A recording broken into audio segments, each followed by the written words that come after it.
Pumanaw na ang isa sa pinakamalaking saltwater crocodile sa Pilipinas na si Pangil. Sa China naman, sinakmal ng isang malaking isda ang ulo ng isang mermaid performer.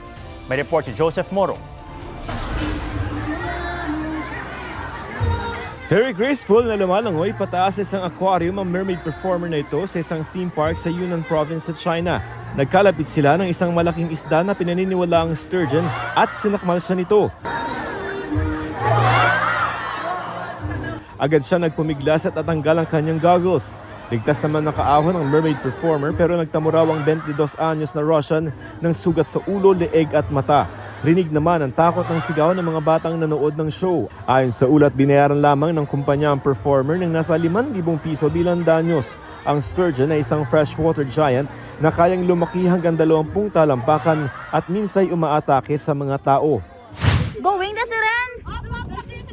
Sa Iloilo City naman, makapigil hininga ang pagliligtas sa isang aso. Go, go, go, go, go, go, go, go, go!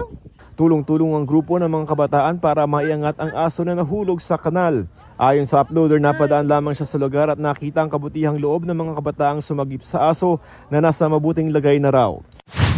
Pumanaw na ang isa sa pinakamalaking saltwater crocodile sa Pilipinas na si Pangil dahil sa organ failure dulot ng kumalat na cancer. Sa kabila ito ng isinagawang medical at surgical intervention. Si Pangil ay ilang taong nasa pangangalaga ng Davao Crocodile Park and Zoo.